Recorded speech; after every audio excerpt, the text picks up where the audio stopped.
Hello everyone. Chapter liquidation of company और हम पढ़ रहे थे liquidator final statement of account. अभी तक हमने क्वेश्चन नंबर 11th तक सॉल्व किए हैं। आज हम आगे बढ़ते हैं question number 12th। Interesting question है, थोड़ी बहुत कैलकुलेशन है। जहाँ पर इक्विटी शेयर होल्डर की बात आती है वहाँ पर थोड़ी बहुत कैलकुलेशन स्टार्ट हो जाती है, ठीक है। मगर ऐसी कैलकुलेशन नहीं है कि बहुत ज़्यादा कॉम्प्लिकेटेड हो और बहुत ज़्यादा हमें दिक्कत आ रही हो, ऐसी कैलकुलेशन नहीं है, ठीक है। तो चलिए स्टार्ट करते हैं क्वेश्चन नंबर 12th से। 12th क्वेश्चन बड़ा है, चलिए कोई बात नहीं। 12th क्वेश्चन देखते हैं। The following is the balance sheet of X limited as on 31st March 2000। Share holder fund 14% preference share capital 20,000 shares of ₹10 each 2 lakh rupees. Equity share capital 10,000 shares of ₹10 each ₹9 paid up. फिर equity share capital 10,000 shares of ₹10 each ₹5 paid up. दो type के equity share है, 10 दोनों है तो 10 रुपए के ही, मगर एक 9 रुपए पेड अप है, एक 5 रुपए पेड अप है। Profit and loss account negative दे रखा है। 14% mortgage debenture having floating charge. Loan hypothecation of stock. एक तो डिवेंचर है जिनको फ्लोटिंग चार्ज दे रखा है, और एक लोन है जिस पर हमने स्टॉक को हाइपोथिकेट किया, मतलब एक तरह से स्टॉक को मोर्गेज पे रखवा, ये समझ लो, है ना।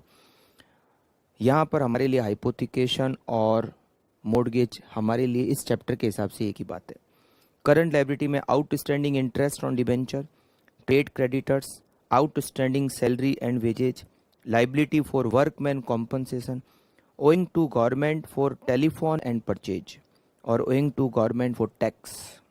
अब देखो, ये जो डिबेंचर है फ्लोटिंग चार्ज, ये तो अलग से ही हम शो करते हैं liquidator final statement of account में। ये जो लोन हाइपोथिकेशन स्टॉक है वो हो गया सिक्योर्ड क्रेडिटर। तो देखना पड़ेगा सरप्लस है या डेफिशिएंसी है। सरप्लस है तो डेबिट साइड की तरफ लिखेंगे, अगर डेफिशिएंसी आती है तो क्रेडिट साइड में अनसिक्योर्ड क्रेडिटर में ऐड हो जाएगा, ठीक। फिर आउटस्टैंडिंग इंटरेस्ट ऑन डिबेंचर, वो तो डिबेंचर में ऐड होना है। ट्रेड क्रेडिटर्स अनसिक्योर्ड है। आउटस्टैंडिंग सैलरी एंड वेजेज, अब कितने महीने की सैलरी है, कब की सैलरी है, कुछ भी दिया हुआ नहीं है, तो हम ये एज्यूम करेंगे कि पूरी की पूरी प्रेफरेंशियल क्रेडिटर्स है ये, ठीक है। Liability for workman compensation preferential creditor है। Owing to government for telephone and purchase, telephone का बिल बाकी है, परचेज किया कुछ, वो पेमेंट बाकी है, गवर्नमेंट को बाकी है। मगर ये गवर्नमेंट को तो बाकी है, गवर्नमेंट को जो टैक्स बाकी होता है, टैक्स सेस ये सब बाकी होते हैं, केवल वो ही प्रेफरेंशियल क्रेडिटर होता है।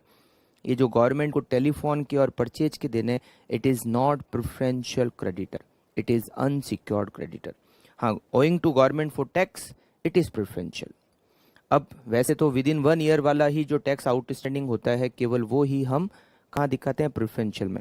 बट डिटेल कुछ नहीं है, तो जब कुछ डिटेल नहीं होती है तो हम उसको प्रेफरेंशियल क्रेडिटर्स में दिखाते हैं, ठीक।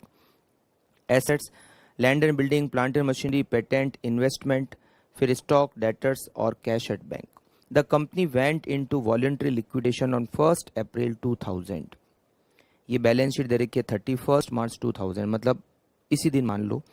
And a liquidator was appointed with a remuneration of 2% of the assets realised with the exception of cash and 2% of the amount distributed among unsecured creditors other than preferential creditor।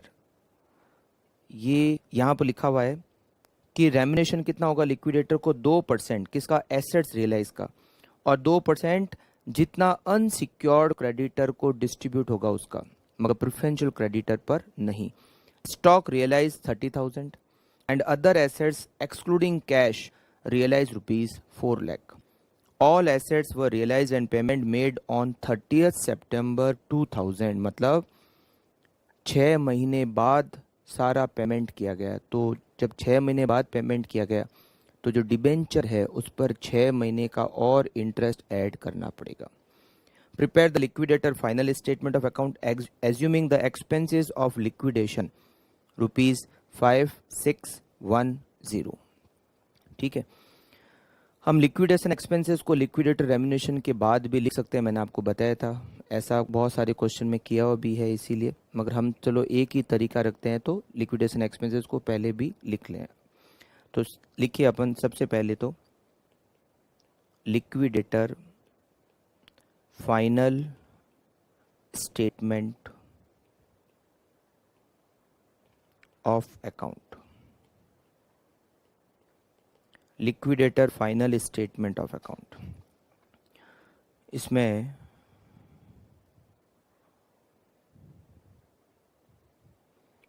सबसे पहले तो करते हैं cash और bank, to cash and bank. Balance sheet में cash और bank का balance दे रखा है 35,000। कैश एट बैंक है, कैश तो है नहीं, चलो कैश एट बैंक 35,000 लिख लेते हैं। अब यहाँ पर एसेट से रियलाइज किया हमने, एसेट्स रियलाइज्ड। जो एसेट से हमने रियलाइज किया है अदर देन स्टॉक वो है 4 लाख और स्टॉक से मिले 30,000। स्टॉक हमने लोन पर हाइपोथिकेट किया हुआ था, तो लोन कितने का था? लोन था 40,000 का और स्टॉक से मिलेंगे 30,000। इसका मतलब लोन वाले केस में डेफिशिएंसी आएगी, ठीक है, सरप्लस नहीं आएगा। तो सरप्लस नहीं आएगा तो यहाँ डेबिट साइड में नहीं लिखना, तो एसेट्स रियलाइज लिखेंगे हम 4 लाख, जो अदर देन स्टॉक है उससे मिले हमें 4 लाख। स्टॉक का सरप्लस नहीं आ रहा है, 30,000 स्टॉक से मिलेंगे, उस पर लोन जो जहाँ पर हाइपोथिकेट हमने किया हुआ वहाँ से लोन ले रखा है 40,000 का, तो बल्कि उस लोन में डेफिशिएंसी आएगी 10,000 जो कि अनसिक्योर्ड क्रेडिटर्स में ऐड हो जाएगी। करेक्ट। अब हम स्टार्ट करते हैं liquidation expenses. Liquidation expenses 5610, liquidator remuneration. Liquidator remuneration, liquidator remuneration जो दे रखा है वो 2% है एसेट्स रियलाइज का, और 2% है जितना अनसिक्योर्ड क्रेडिटर को हम देंगे उसका भी 2%। तो पहले एसेट्स रियलाइज का तो 2% कर ही ले। एसेट्स से कितना रियलाइज हुआ? 4 लाख, मगर स्टॉक से मिले 30,000। जब लिक्विडेटर को रेम्यूनरेशन दिया जाता है तो जो सिक्योर्ड क्रेडिटर के पास जो एसेट्स है उसका रियलाइजेशन पर भी लिक्विडेटर को रेम्यूनरेशन देना होता है। वो यहाँ नहीं दिखाते, वो उसमें केवल सरप्लस और डेफिशिएंसी दिखाते, वो बात अलग है। मगर लिक्विडेटर के रेम्यूनरेशन को जब कैलकुलेट किया जाएगा तो स्टॉक से जितना मिला उस पर भी लिक्विडेटर को रेम्यूनरेशन पे किया जाएगा। तो इसका मतलब क्या हुआ?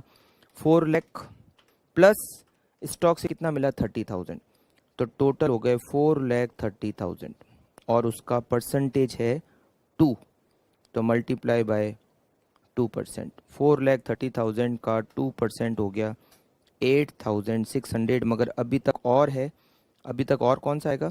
अनसिक्योर्ड क्रेडिटर को जितना पेमेंट करेंगे उसका भी 2%, ठीक है। तो वो तो अब बाद में तो हम क्या करते हैं, यहाँ पर एक लाइन खाली छोड़ देते हैं, आगे लिखते हैं by preferential creditor. By preferential creditor, तो एक काम करते हैं, यहाँ पर हम बनाते हैं working node first, preferential creditor की लिस्ट बना देते हैं, क्योंकि बहुत सारे हैं तो लिस्ट बना देते हैं प्रेफरेंशियल क्रेडिटर की। एक तो इसमें आएगा आउटस्टैंडिंग सैलरी एंड वेजेज, दूसरा आएगा इसमें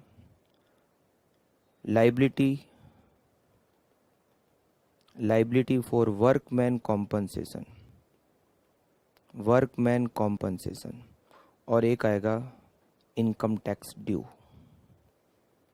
गवर्नमेंट को जो परचेज और टेलीफोन के देने हैं वो प्रेफरेंशियल नहीं है, केवल टैक्स का जो पेमेंट होता है वो ही प्रेफरेंशियल होता है। तो देखो आउटस्टैंडिंग सैलरी 15,000, लाइबिलिटी 2,000 और टैक्स के 10,000, तो यहाँ पर हम लिखेंगे 15,000, 2,000 और 10,000, और इसके अलावा और कोई प्रेफरेंशियल क्रेडिटर है नहीं। करेक्ट। चलिए, तो हम यहाँ पर तीनों की टोटल लगा देते हैं और ये हो गए 27,000। फिर हम बनाते हैं working note number second, unsecured creditor की भी लिस्ट बना देते हैं। अनसिक्योर्ड क्रेडिटर्स, इसमें क्या क्या आएगा?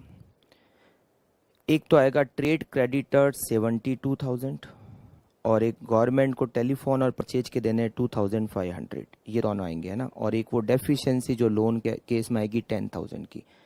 तो सबसे पहले तो हम यहाँ पर लिखेंगे 72,000, फिर 2,500 और 10,000। 72,000 में हो गए ट्रेड क्रेडिटर्स, 2,500 में हो गए payment due to government for purchase and telephone, जो भी है परचेज एटसेट्रा। और तीसरा आ गया ये deficiency to secured creditor, deficiency to secured creditor which is 10,000। और इसके अलावा कुछ भी यहाँ पर नहीं दे रखा है, तो हमने सब कुछ ले चुके हैं। ये जो आउटस्टैंडिंग इंटरेस्ट ऑन डिबेंचर है वो तो डिबेंचर में ही ऐड हो जाएगा, ठीक है। तो इन तीनों की हम कर लेते हैं टोटल, 72,000, 82,000 और 84,500। और अब स्टार्ट करें इसको लिखना कहाँ पे? स्टेटमेंट ऑफ अकाउंट के अंदर। तो प्रेफरेंशियल क्रेडिटर कितने आ गए? 27,000। यहाँ लिखते हैं 27,000। फिर लिखते हैं by debenture holder, by debenture holder. उसमें एक तो डिबेंचर का पैसा बाकी है, डिबेंचर है 1 लाख के, बैलेंस शीट में दे रखा है इंटरेस्ट और वो है 14,000। तो 1 लाख डिबेंचर, बैलेंस शीट में इंटरेस्ट दे रखा है 14,000 का, वो हो गया अप टू 31 मार्च 2000 का। अब हम पेमेंट कर रहे हैं 30 सितंबर को, तो 6 मंथ का और इंटरेस्ट इसमें ऐड करना पड़ेगा। 1 लाख पर 14% 14,000 और 6 मंथ का हो गया 7,000। 7,000 का इंटरेस्ट और ऐड करेंगे तो ये हो जाएगा 1,21,000। फिर नंबर किसका आएगा? अभी तक हमारे पास कैश है, देखो 35,000 ओपनिंग बैलेंस, 4 लाख और मिले, माइनस 5,610, माइनस 8,600, माइनस 27,000 और माइनस 1,21,000, 272,790 अभी तक हमारे पास है, ठीक है। अब पेमेंट की बारी आती है किसकी? अनसिक्योर्ड क्रेडिटर्स की। अनसिक्योर्ड क्रेडिटर की हमने लिस्ट बनाई थी, कितने? 84,500। ये तो पेमेंट हो सकता है, तो 84,500 इसको भी पेमेंट हो जाएगा। और इस 84,500 का 2% लिक्विडेटर को रेम्यूनेशन और हो जाएगा। तो 84,500 का 2% होता है 1,690, ये और उसका रेम्यूनेशन हो गया, ठीक। अनसिक्योर्ड क्रेडिटर के बाद में हमें क्या लिखना होता है? हमें लिखना होता है preference share holder. Preference share holder है यहाँ पर 2 लाख रुपए के, और उसके बाद में उनका डिविडेंड कुछ बाकी है क्या? यहाँ पर डिविडेंड के बारे में कुछ भी नहीं दे रखा है, बस इसका मतलब है प्रेफरेंस शेयर कैपिटल को पेमेंट करना है 2 लाख रुपए का। डिविडेंड के बारे में अगर आउटस्टैंडिंग होता तो बैलेंस शीट के बाद में दे रखा होता, नहीं दे रखा है, इसका मतलब कुछ भी नहीं करना है। तो प्रेफरेंस शेयर होल्डर को हमें 2 लाख रुपए देने हैं। क्या हमारे पास 2 लाख है?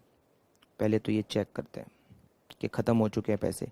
35,000 plus 4 lakh minus 5,610 minus 8,600 minus 1,690 minus 27,000 minus 1,21,000 and minus 84,500, ये रुपए हमारे पास बचे 1,86,600।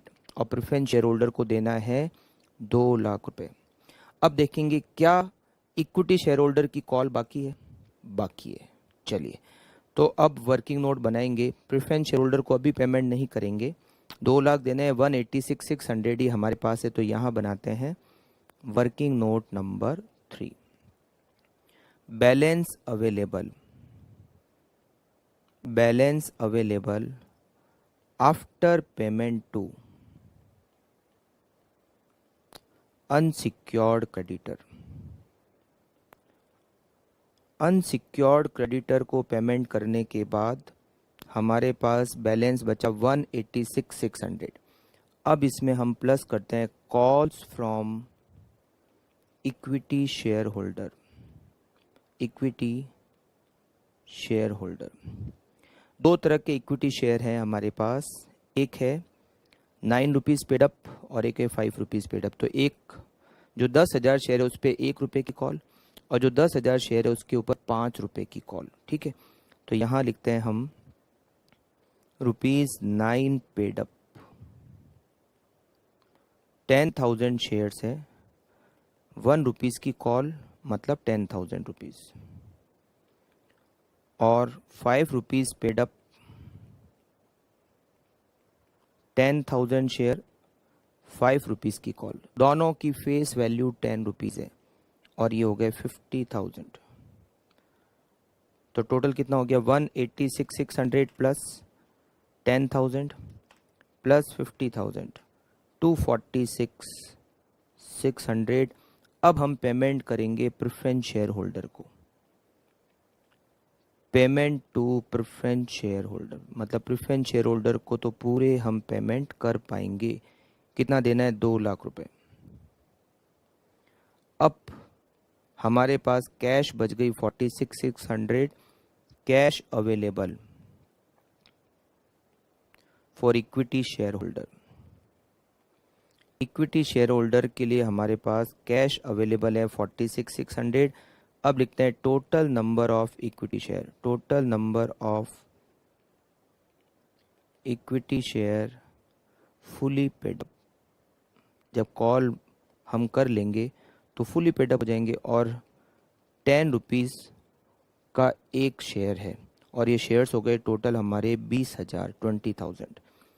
तो पेमेंट पर शेयर, तो हम पर शेयर कितना पेमेंट करेंगे? हम पर शेयर पेमेंट करेंगे 46,600 divided by 20,000 equals to 600 divided by 20,000, it is 2.33। अब हम क्या करेंगे? Net adjustment. Net adjustment, net adjustment क्या होगा? सबसे पहले 9 रुपीज़ पेड अप वाले शेयर की बात देखते हैं। जो 9 रुपीज़ पेड अप वाला शेयर है उनसे हमें कॉल करने हैं 1 रुपये, मतलब हम उनसे मंगाएंगे 1 रुपये और वापस देंगे 2 रुपये 33 पैसे, 2.33, मतलब हमें उनको देना है। पेमेंट पर share ₹1.33,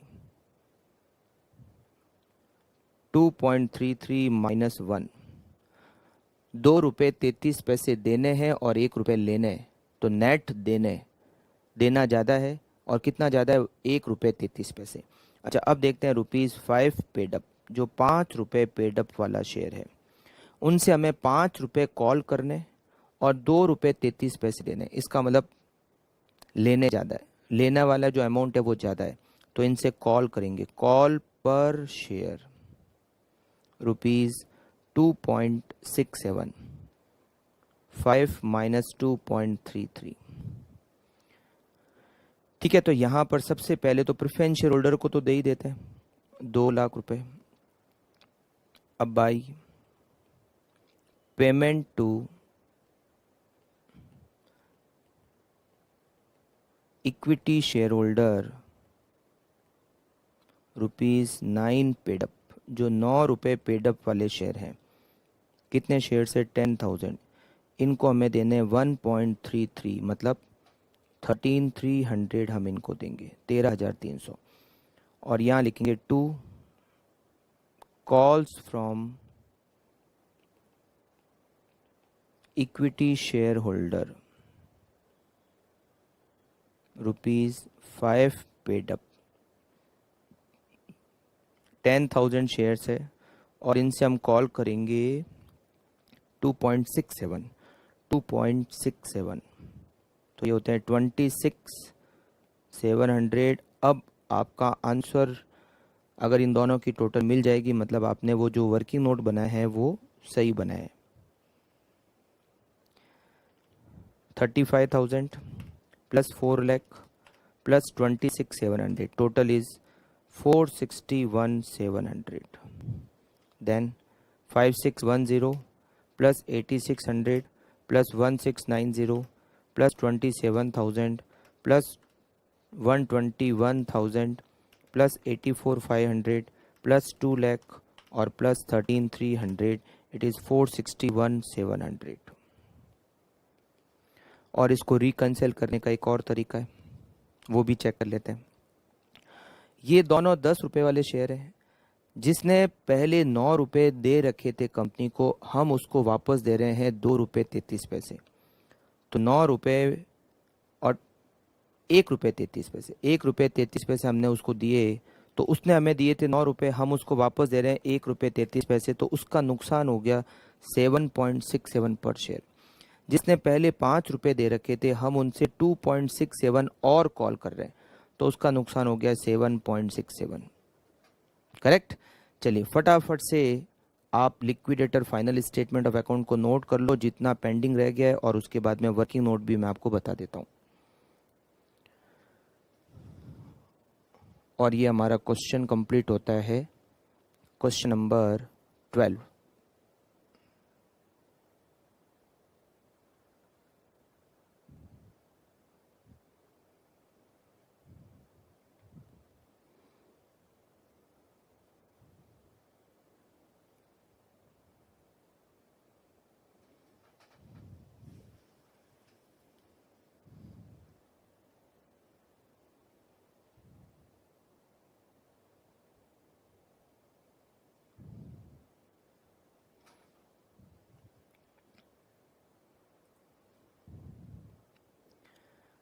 liquidator final statement of account के बाद में वर्किंग नोट फर्स्ट और सेकंड पहले देख लेते हैं।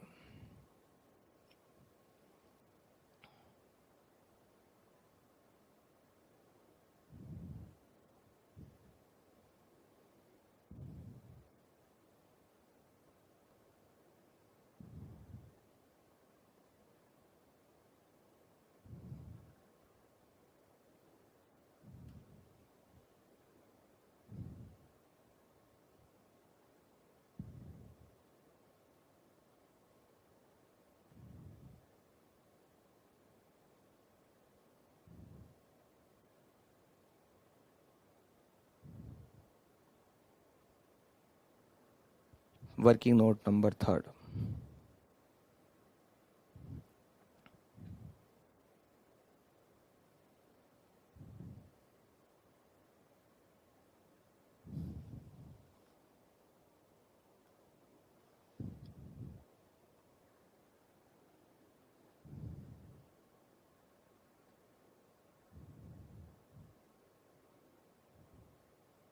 ओके, बढ़े आगे। चलिए अब देखते हैं क्वेश्चन नंबर 13।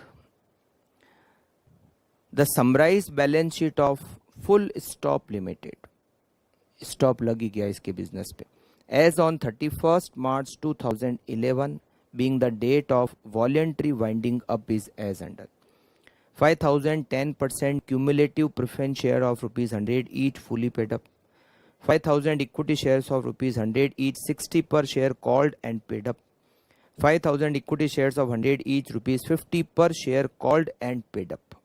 दो तरह की इक्विटी शेयर है, दोनों फेस वैल्यू 100 रुपीज है, एक 60 पेड अप है, एक 50 पेड अप है। Securities premium account, P&L account, debentures, preferential creditors अलग से दे रखे, बैंक ओवरड्राफ्ट और trade creditors. Non current assets में land and building, plant and machinery, stock in trade और डेटर्स।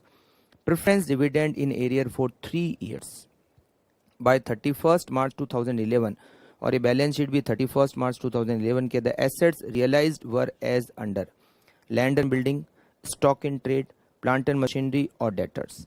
एक्सपेंसेस लिक्विडेशन का 86,000। Remuneration of the liquidator is 2% of the realisation of asset. Income tax payable on liquidation is 67,000। Assume that final payment were made on 31 March 2011. Prepare the liquidator final statement of account। तो question तो एकदम easy सा ही लग रहा है, ठीक है।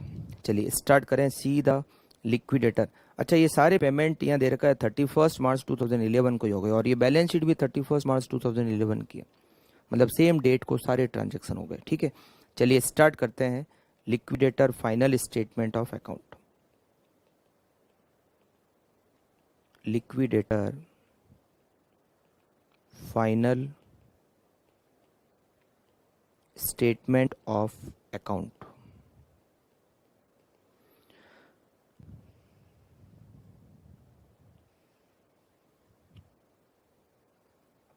फिर मैंने बीच में लाइन का वाला मामला रख दिया, यहां पर लिख लेते हैं liquidator final statement of account.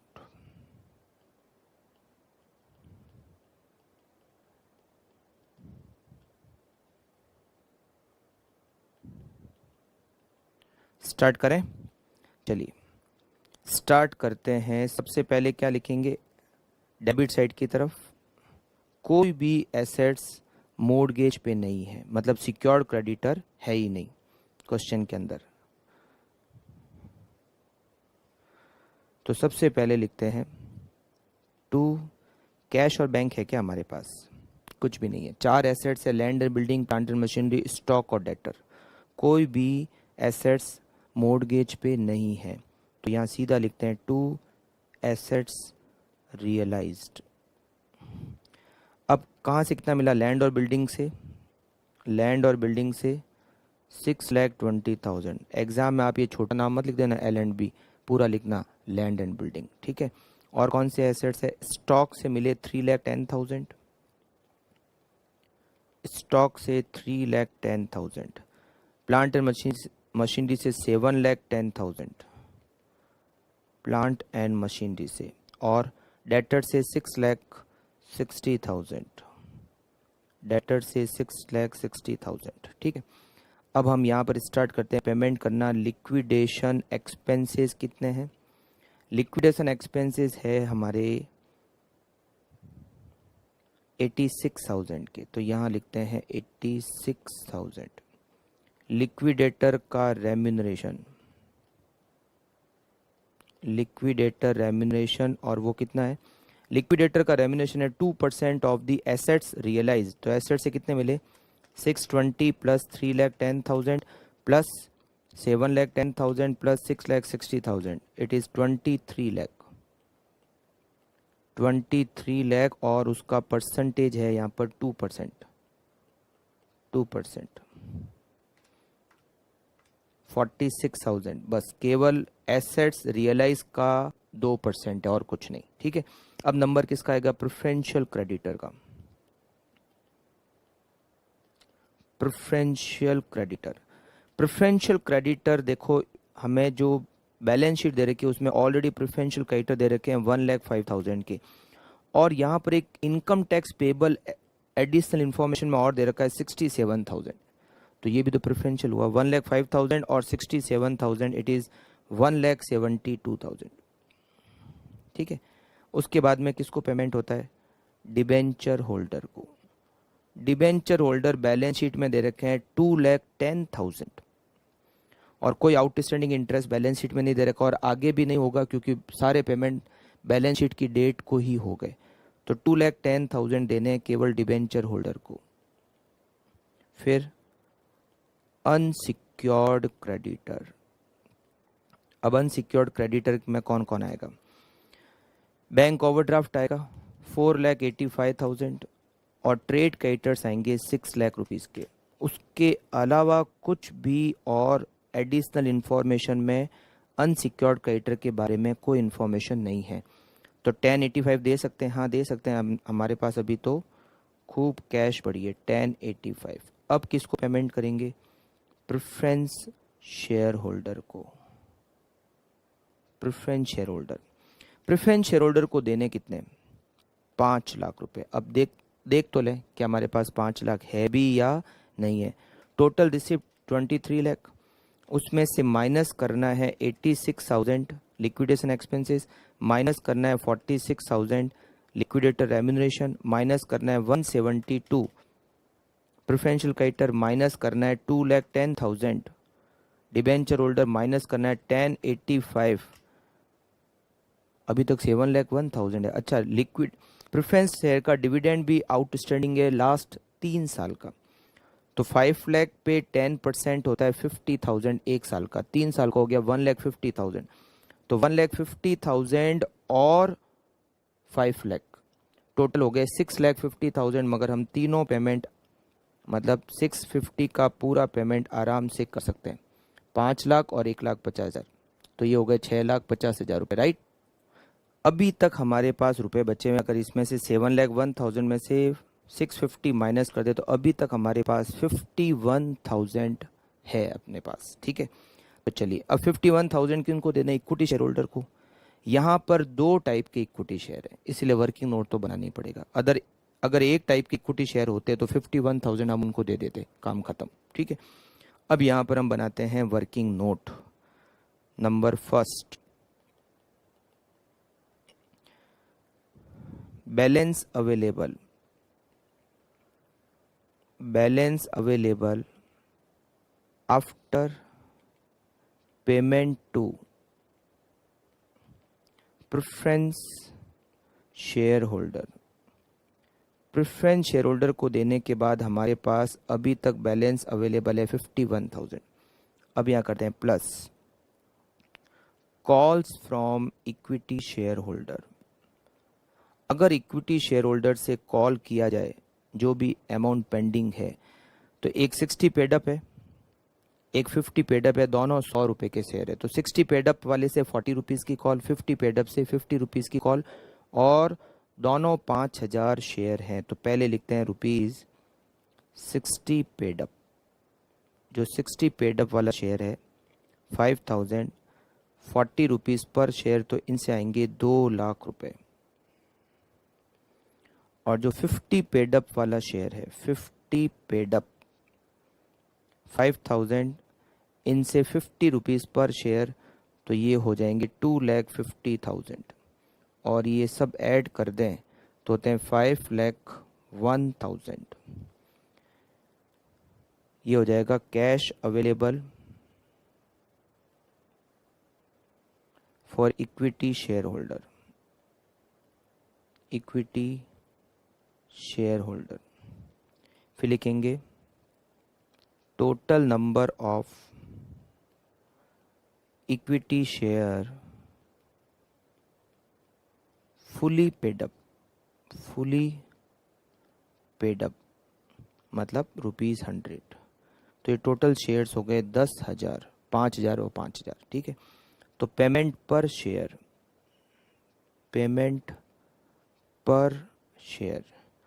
5,01,000 distribute करेंगे 10,000 शेयर्स में, तो पर शेयर कितने हो जाएंगे? 5,01,000 minus divided by 10,000, it is 50.10, 50 रुपये 10 पैसे पर शेयर देंगे। अब क्या करेंगे? Net adjustment.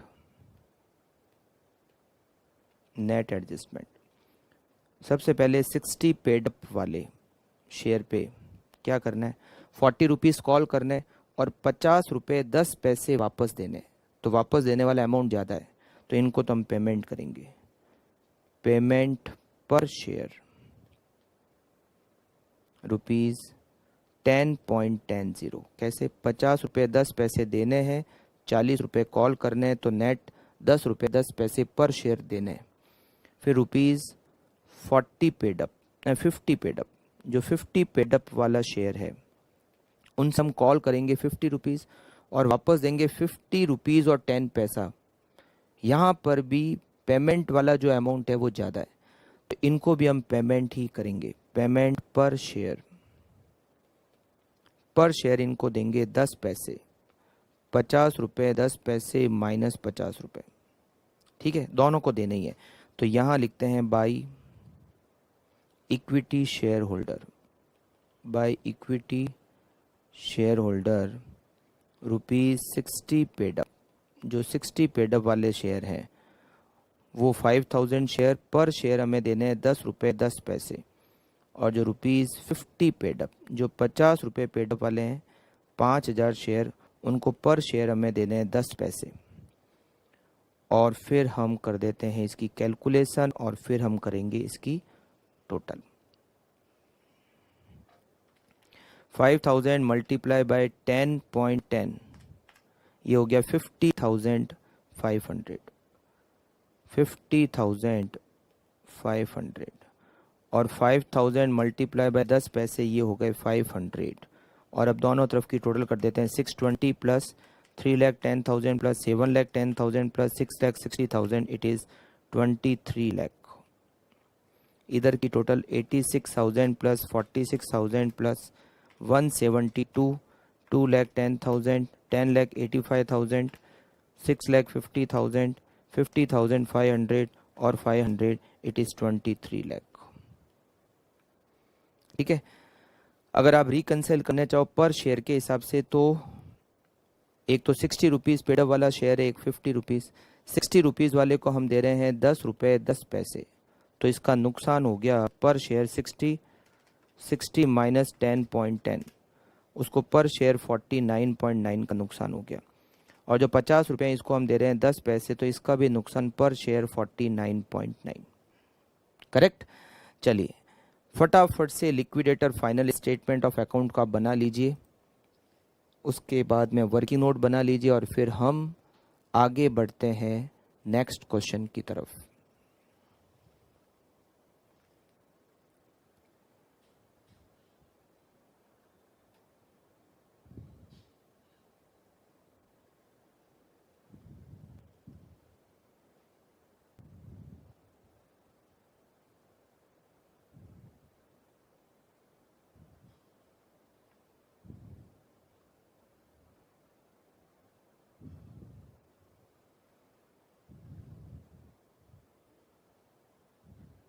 Liquidator final statement of account और उसके बाद में ये वर्किंग नोट।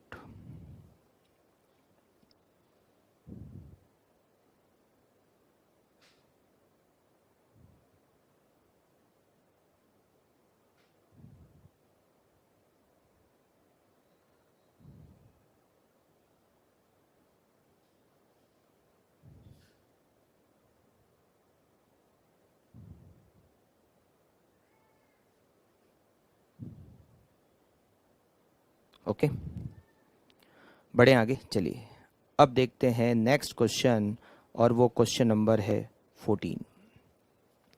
क्वेश्चन नंबर 14 दे रखा है, time limited went into voluntary liquidation on 31st March 2014 and its position on that date was as under 50,000 10% preference share of ₹10 each fully paid up, 70,000 equity shares of 10 each fully paid up.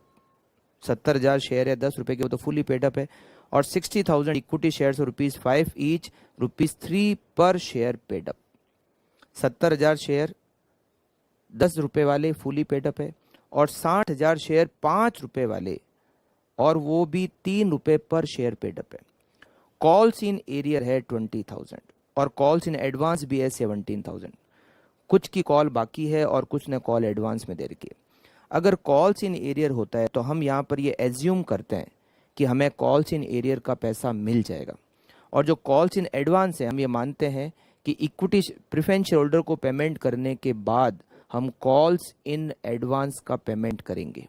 मतलब calls in arrear का पैसा मिलेगा और calls in advance का हमें payment करना पड़ेगा। कब पेमेंट करना पड़ेगा? इक्विटी शेयर होल्डर को पेमेंट करने से पहले। है तो ये पैसा इक्विटी शेयर होल्डर का ही है, बट इक्विटी शेयर होल्डर में भी अगर किसी ने कॉल एडवांस में दे रखी है तो पहले उसको पेमेंट करेंगे। ठीक है।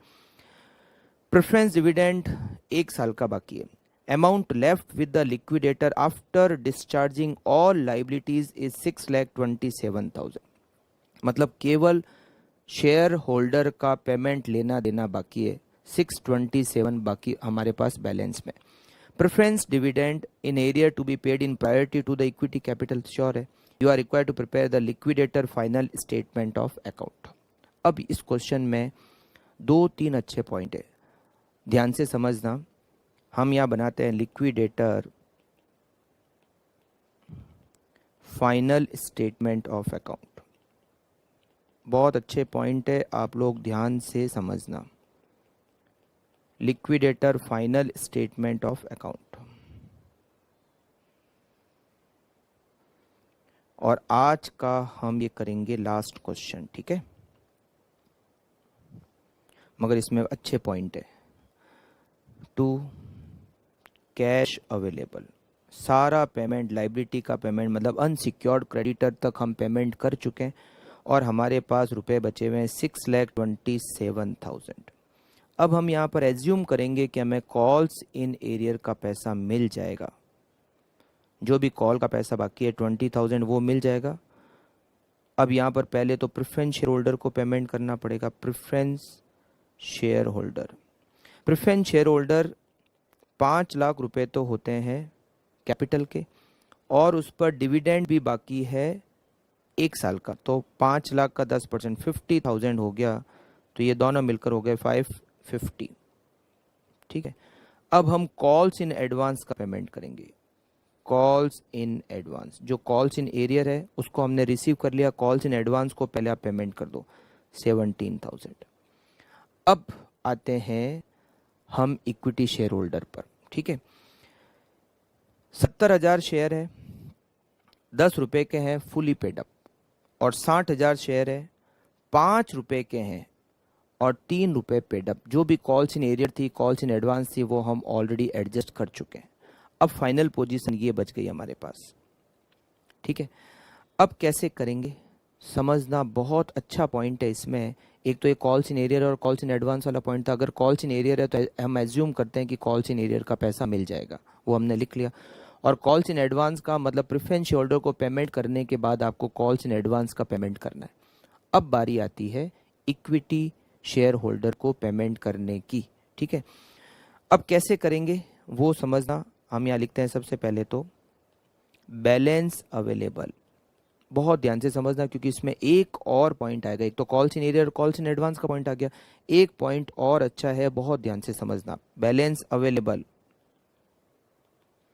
After calls in advance, calls in advance का पेमेंट करने के बाद हमारे पास 627 प्लस 20,000 माइनस 550 और माइनस 17,000, 80,000 रुपीज़ का कैश बैलेंस बच गया, ठीक है। अब हम यहाँ पर क्या करते हैं, जैसा हमेशा करते हैं, calls from equity share holder, calls from equity share holder. इस टाइप के क्वेश्चन एग्जाम में एक आधी बार ही आया होगा, बट आ चुका है ऑलरेडी, ठीक है। Calls from equity share holder, सबसे पहले तो रुपीज़, एक शेयर है 10 रुपए वाला मगर वो फुली पेड अप है, ₹10 पेड अप। ये तो फुली पेड अप है तो इनसे तो कॉल बाकी नहीं है, इसका मतलब तो 70,000 शेयर जो है उनके ऊपर कोई भी कॉल बाकी नहीं है, जीरो, ठीक है। तो ये हो गए, यहाँ से तो जीरो मिलेंगे। और जो ₹3 पेड अप है, ये शेयर केवल 5 रुपए का ही है, उसकी फेस वैल्यू 5 रुपए की है, तो 5 रुपए में से 3 रुपए तो मिल चुके हैं, इसका मतलब 2 रुपए बाकी होते हैं। तो 60,000 मल्टीप्लाई बाई 2, इनसे मिलेंगे हमें 1,20,000 और ये हमारे पास टोटल अमाउंट हो जाएगा 2 लाख रुपए। ये हो गई cash available, cash available for equity share holder. अब इसमें दिक्कत आगे क्या है, आगे दिक्कत यह है कि यहाँ पर 2 अलग अलग इक्विटी शेयर हैं, मगर अभी तक हमने जितने भी क्वेश्चन किए 2 अलग अलग इक्विटी शेयर होते थे मगर दोनों की फेस वैल्यू सेम होती थी। मगर यहाँ पर फेस वैल्यू सेम नहीं है, यहाँ पर फेस वैल्यू सेम नहीं है। एक 10 रुपए का है, एक 5 रुपए का है, मतलब एक 10 रुपए का शेयर है, एक 5 रुपए का शेयर है। तो हमने जैसी कॉल मंगाई वो दोनों फुली पेड अप हो गए, मगर वो दोनों 10 रुपए के या दोनों 5 रुपए के नहीं है। अगर ये दोनों 10 रुपए के फेस वैल्यू के होते तो आसान काम था, अभी तक हम ऐसे क्वेश्चन कर चुके हैं, या दोनों 5 रुपए के होते। एक 10 रुपए का है फुली पेड अप हो गया और एक 5 रुपए का फुली पेड अप है। तो हमें क्या करना पड़ेगा, हमें दोनों को सेम फेस वैल्यू पे लाना पड़ेगा, हमें दोनों को सेम फेस वैल्यू पे लाना पड़ेगा। या तो 5 रुपए वाले शेयर को भी 10 रुपए की फेस वैल्यू के बराबर लेके आ जाओ, या फिर 10 रुपए वाले के शेयर को 5 रुपए की फेस वैल्यू के बराबर लेके आ जाओ। दोनों में से कुछ भी कर सकते हैं, दोनों में से कुछ भी किया जा सकता है। तो हम ऐसा करते हैं, 5 रुपए वाले शेयर को 10 रुपए वाले शेयर के इक्विवेलेंट नंबर में लेके आ जाते हैं। मतलब कैसे, ₹5 वाले फेस वैल्यू के शेयर कितने हैं? 60,000। अगर इनको 10-10 रुपए में कन्वर्ट किए जाए, हम केवल कैलकुलेशन करने के लिए ऐसा मान रहे हैं कि हम कन्वर्ट कर दे, तो एक्चुअल में कोई कन्वर्ट नहीं कर रहे हैं। 60,000 शेयर 5-5 रुपए के, अगर इनको 10-10 रुपए में कन्वर्ट किए जाए तो ये शेयर आधे हो जाएंगे, 30,000 शेयर हो जाएंगे। समझ लो कैसा है? 60,000 शेयर 5-5 रुपए के, तो 60,000 इंटू 5, 3 लाख हो गए। अगर मैं इनको 10-10 रुपए में कन्वर्ट करता हूं तो डिवाइडेड बाय 10, ये शेयर्स आधे हो जाते हैं, 30,000। तो ये तो 70,000 शेयर 10-10 रुपए वाले है ही, और ये जो 60,000 शेयर है, अगर इनको भी मैं 10-10 रुपए में कन्वर्ट कर दूं तो ये शेयर्स हो जाते हैं 30,000। तो इसका मतलब हमारे टोटल शेयर्स हो जाएंगे 1,00,000 रुपए, 10 रुपए की फेस वैल्यू वाले, और फुली पेड अप। ये मतलब वो, या आप ऐसे भी कर सकते हो कि ये जो 60,000 शेयर है 5-5 रुपए वाले, 5-5 रुपए वाले रखो, और ये जो 70,000 शेयर 10-10 है, इनको 5-5 रुपए में कन्वर्ट कर दो, तो ये 1,40,000 शेयर हो जाएंगे। समझे? कोई भी एक काम कर सकते हो, या तो 10 रुपए वाले को, दोनों को 10-10 में कन्वर्ट कर दो, या दोनों को 5-5 में कन्वर्ट कर दो, मगर एक डिनोमिनेशन में आपको कन्वर्ट करना ही पड़ेगा कैलकुलेशन करने के लिए। तो 10 रुपए वाले में कन्वर्ट करके बताता हूँ, ठीक है ना? फिर 5 में कैसे कन्वर्ट करेंगे वो भी मैं आपको बताऊंगा, ठीक है? पहले एक बार 10 के हिसाब से कर लेते हैं। अब ये यहाँ लिखते हैं equivalent number of equity share ₹10 paid up.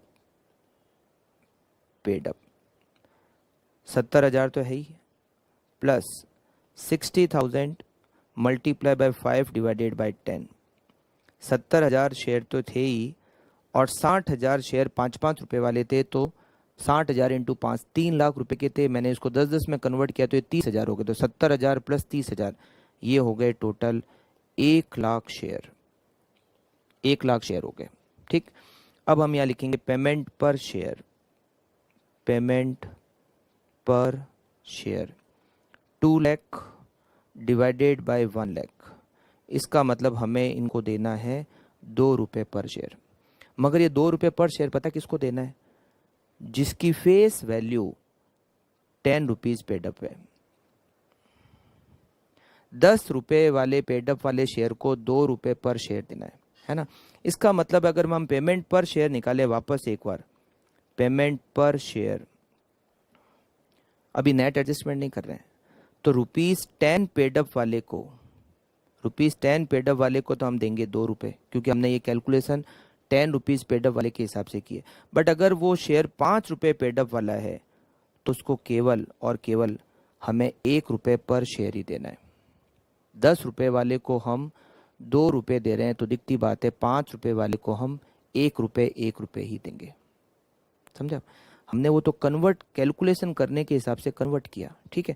अब देखो, इसको मैं बताता हूँ नेट एडजस्टमेंट करके, फिर इसको 5 रुपए वाले में कन्वर्ट करके मैं आपको बताऊंगा, कैलकुलेशन सेम आएगी, ठीक है। नेट एडजस्टमेंट, जो ₹10 पेडअप वाला शेयर है, 10 पेडअप वाला शेयर है, उनसे हमें कुछ नहीं मंगाना है, मगर हमें उनको देने हैं कितने? 2 रुपए। तो ₹10 पेडअप वाले को हम पेमेंट करेंगे पेमेंट पर शेयर, क्योंकि 10 रुपीज वाला ऑलरेडी फुली पेडअप था, तो उनसे मंगाना तो कुछ नहीं है, मगर उनको देने हैं 2 रुपए। तो पेमेंट पर शेयर ₹2 माइनस 0। और जो ₹5 पेडअप वाला शेयर है, 5 रुपए पेडअप वाला शेयर है, उनसे क्या करना है? 2 रुपए तो कॉल करने हैं और 1 रुपया देना है। तो इसका मतलब हमें उनसे 1 रुपये लेना है। तो यहाँ लिखेंगे पेमेंट कॉल, पेमेंट नहीं होगा, उनसे हम क्या करेंगे? कॉल पर शेयर, ₹1, 2 माइनस 1। अब अगर देखो, अगर हम इनको 5-5 रुपए में कन्वर्ट करते, कैलकुलेशन यही आती, ठीक है। मैं आपको करके बताता हूँ। जैसे मान लो हमारे यहाँ पर पेमेंट कितना आया?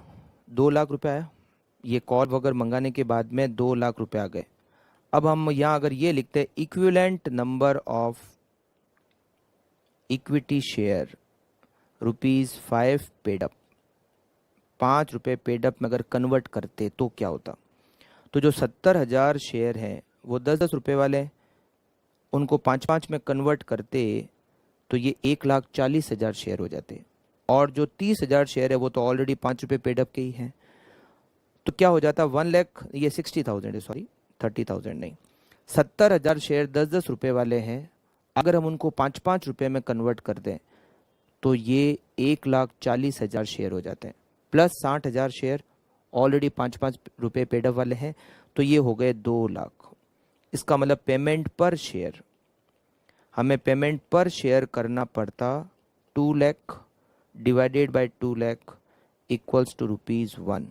और ये पेमेंट पर शेयर हमने 5 रुपये पेडअप शेयर के हिसाब से कैलकुलेट किया है। ठीक है, अब पेमेंट कैसे होता, पेमेंट पर शेयर, जो 10 रुपये पेडअप वाला शेयर है, ये हमने जो पेमेंट पर शेयर निकाला है 1 रुपये, वो 5 रुपये पेडअप के हिसाब से कैलकुलेट किया है। तो 10 रुपये पेडअप वाले को क्या देते, 2 रुपये देते, और 5 रुपये पेडअप वाले को क्या देंगे, 1 रुपये देंगे। वही एडजस्टमेंट यहाँ पर आया, देखो 10 रुपये पेडअप वाले को 2 रुपये, 5 रुपये पेडअप वाले को 1 रुपये। दोनों शेयर की फेस वैल्यू अलग अलग है, एक 10 रुपये वाला शेयर है, एक 5 रुपये वाला शेयर है, तो दोनों को बराबर अमाउंट तो नहीं दिया जा सकता। एक की शेयर की फेस वैल्यू 10 रुपये, एक की शेयर की फेस वैल्यू 5 रुपये, तो दोनों को इक्वल अमाउंट कैसे दे सकते हैं। मगर कैलकुलेशन करने के लिए एक बार कन्वर्ट करना पड़ेगा, दोनों को सेम वैल्यू पर लेके आना पड़ेगा। तो इसमें नंबर ऑफ शेयर्स चेंज हो जाएंगे। जैसे अभी हमने क्या किया, 10 रुपये वाले को तो 10 नंबर शेयर है ही है 70,000, हमने 5 रुपये वाले को कन्वर्ट किया, अगर 10 रुपये में कन्वर्ट किया जाए तो शेयर्स आधे हो जाएंगे, 60,000 के 30,000 हो जाएंगे, टोटल शेयर हो जाएंगे 1 लाख। अभी जो 1 लाख शेयर है वो 10 रुपये के हिसाब से, ठीक है, हमने पेमेंट निकाला तो 2 लाख डिवाइडेड बाई 1 लाख 2 रुपये के हिसाब से है। ये 2 रुपये जो पेमेंट पर शेयर आ रहा है वो 10 रुपये के शेयर के हिसाब से आ रहा है। तो 10 रुपये वाले शेयर को तो हम 2 रुपये देंगे, मगर 5 रुपये पेड वाले शेयर को केवल 1 रुपये मिलेगा। अब हमें यहाँ नेट एडजस्टमेंट करना है कि 10 रुपये वाले से हम यहाँ कॉल कितना कर रहे हैं, 0, क्योंकि वो ऑलरेडी फुली पेडअप है। मगर हम उनको पेमेंट करेंगे 2 रुपये, तो नेट पेमेंट करना है 2 रुपये। 5 रुपये वाले पेडअप वाला जो शेयर है, 3 रुपये पेडअप वाला जो शेयर है जिसकी फेस वैल्यू 5 रुपये, उनसे हम कॉल कर रहे हैं 2 रुपये, और हम उनको दे रहे हैं, यहाँ पर हम यहाँ लिखेंगे ₹3 पेडअप है ना, ये यहाँ पर हमने 5 रुपीज़ लिखा है, यहाँ लिखेंगे ₹3 पेडअप। जो 3 रुपये पेडअप वाला है उनसे हमें 2 रुपये कॉल करने हैं, 1 रुपये वापस देना है, तो नेट 1 रुपये हम उनसे कॉल करेंगे। ठीक है, ऐसे क्वेश्चन आने के चांसेज बहुत कम है, बट चांसेस तो है। ठीक है, तो आप देखो यहाँ पर लिखते हैं और मिल भी जाएगा, हमें पता चल जाएगा कि हमने सही किया या गलत किया। तो यहाँ लिखते हैं by equity share holder, by equity share holder ₹10 paid up.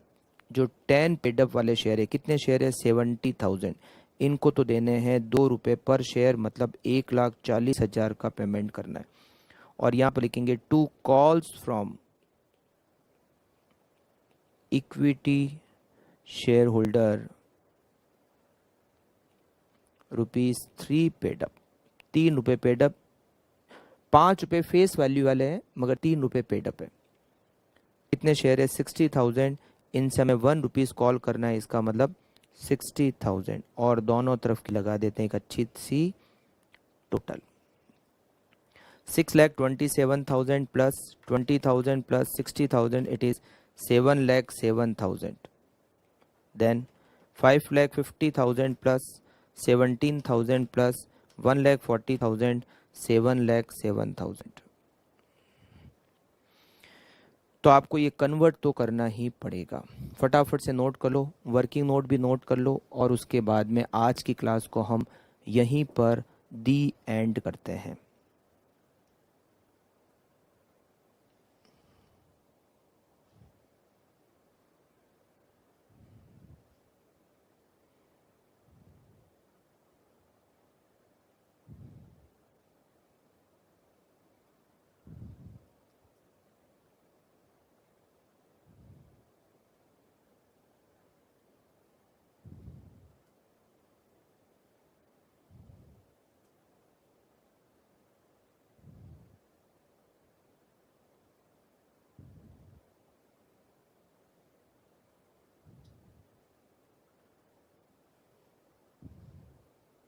इसके बाद में यहाँ जो हमने किया है वो 10 रुपीज़ में उसको कन्वर्ट करके फिर कैलकुलेशन किए।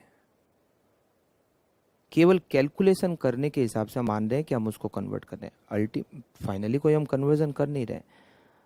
आप दोनों को 5 रुपए वाले में कन्वर्ट करके भी सॉल्व कर सकते हो, कोई भी एक तरीका काम में ले सकते हो।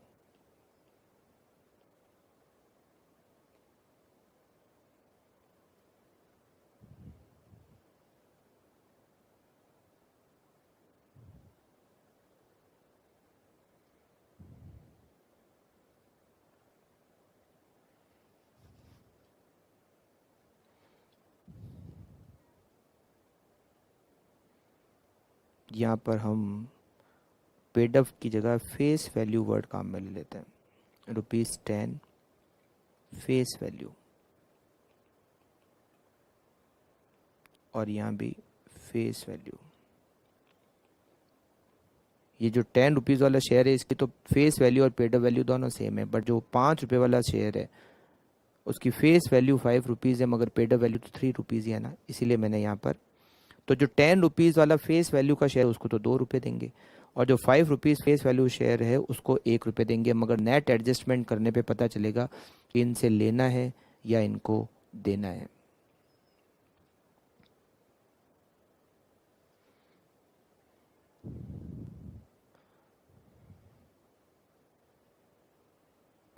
ओके, तो जो सबसे लास्ट क्वेश्चन था, क्वेश्चन नंबर 14 जो आज हमने किया, वो बहुत अच्छा था। एक तो calls in arrear, calls in advance का पॉइंट, और एक इक्विटी शेयर 2 टाइप के थे मगर दोनों की फेस वैल्यू अलग अलग थी।